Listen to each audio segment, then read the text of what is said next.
everybody, how's everybody doing today? My name's John, and here we go with another video. I'm making this right after the other one. I'm starting to lose the light, so I just want to let you know that I've already decided to make another video, which is kind of goes in ties in with this one, which is about taxes. As probably a lot of you know, you're going to be an independent contractor doing this work. For those of you, and that's kind of how I want to talk in this video now, and today, this video and then the next video, is people that have never ran a business. So I kind of want to, give you a little bit of my insight on that. And part of that is that, like I say, you're going to be an independent contractor, so you're going to have to do your own taxes. So I thought about that and said, I'm going to do a little short video on that as well and give you some little tips there. Of course, they always say, consult an expert.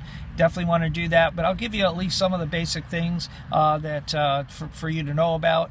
And but for the business, same thing. I'm just going to give you some tips. I do want to give you my background. I used to have a business. I ran it for over 20 years. It's just like this one, the income going up and down. So I knew that I'd be okay doing this business. And also, another thing that attracted me was the fact that I could go back to running a business again, which I really missed.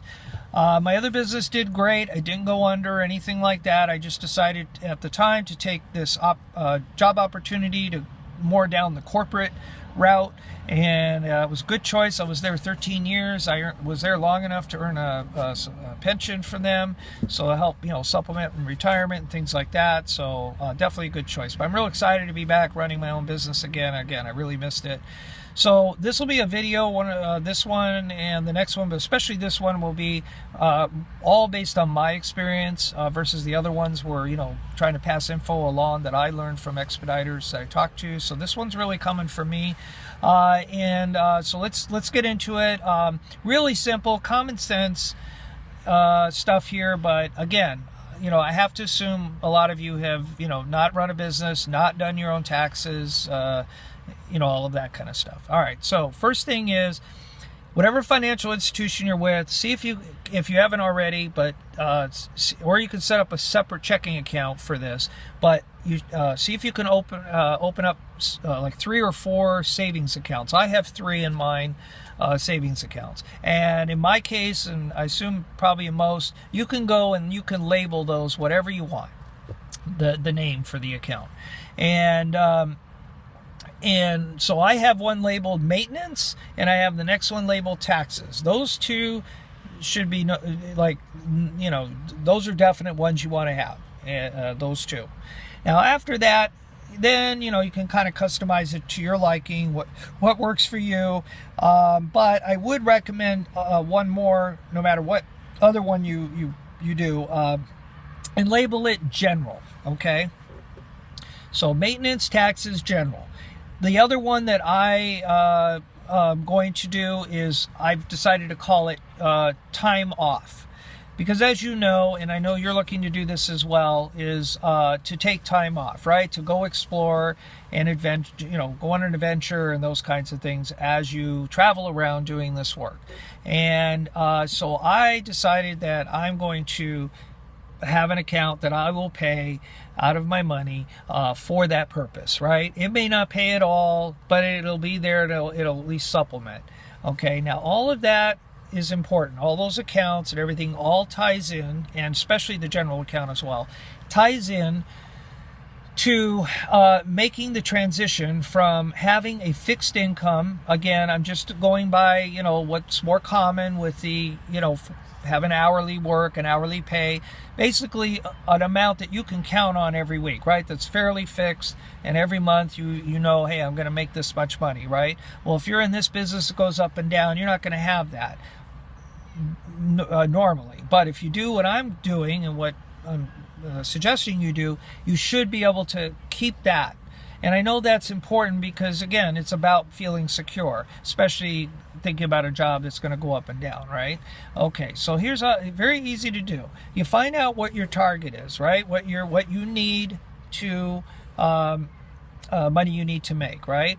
Okay, so what you do is once you figure that out. Okay, most cases, I'm going to assume that you're going to make more than that every month. And I base that off of you having very minimal expenses as far as your living, because you're living out on the road, you know, kinds of thing, and well, you know. So the amount of money you can make in this versus how you're living as far as out on the road, that's, to me, is a very good scenario, which is one of the reasons why it really appealed to me as well. And so you're going to have some kind of an amount of money left over, and it's probably going to be considerable because, again, you don't have a lot of overhead. Okay, so, or that's the assumption. So you're going to pay your maintenance, whatever you come up with,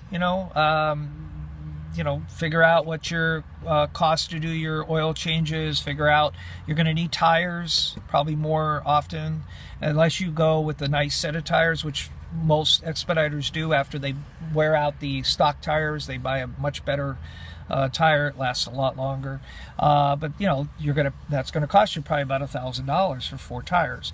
So you figure all that out, and then of course depending on how you can do it by percentage. I put a certain percentage in there, or a set amount, whatever you decide. That I'm not going to get into, but I'm just saying is put money in there that covers maintenance. Put money in there that's going to cover your taxes at the end of the year, or when you do your taxes, and then have a general account.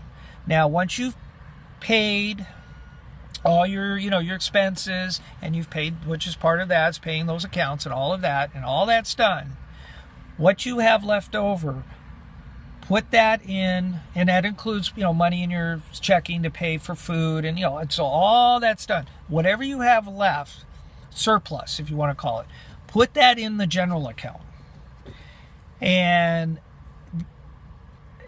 just have just put that in the general account. This is money you don't need, so just put it in the general account, okay? And then what'll happen is you'll have a couple things the general can come into play. One is that when you have, or if you have a slower month, as far as just from work, okay, you can go to the general account, pull money from that to get you to hit that target that you need every month, or that you're counting on every month. You can go to that general. If you or if you need to supplement your maintenance account, maybe you underestimated something, or whatever, or your taxes, same deal.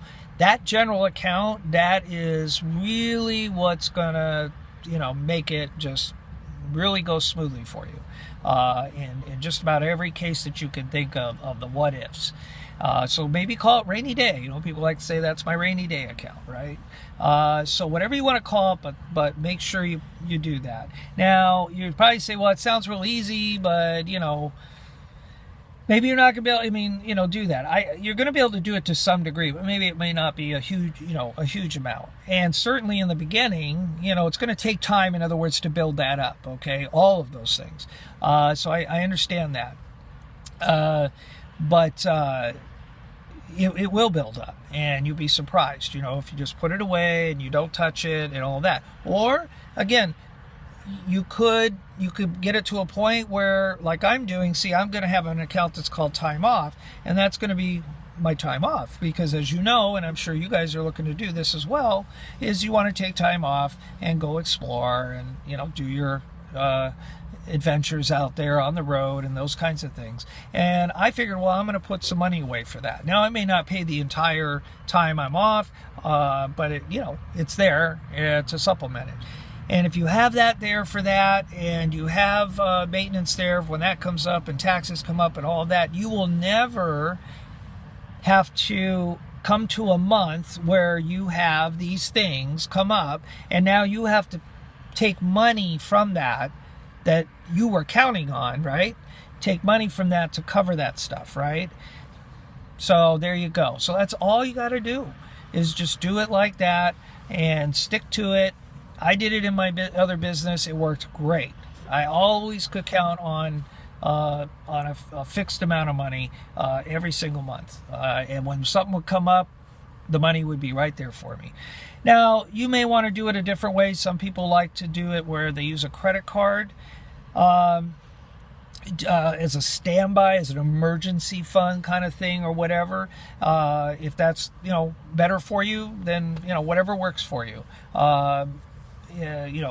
then, but definitely have some kind of game plan like that, okay? So you don't get caught off guard. So you can count on having that fixed amount every month. I hope that helps. That's really all I had on that. And so the next video, I'll just talk to you a little bit about taxes. I'm going to try to shoot it right after I get this one up. I still have a little bit of light, so hopefully I can get that one out. If you have any questions on this, or you want a little more insight on it, or anything, as I always say, comments, shoot me an email.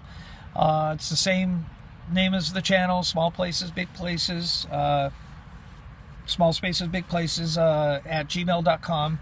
And yeah, where you know, and then if you email me and give me your number, I'll be happy to chat with you by phone or Skype. Okay, all right, well, that's all I got for you in this one. We'll see you in the next video. Bye.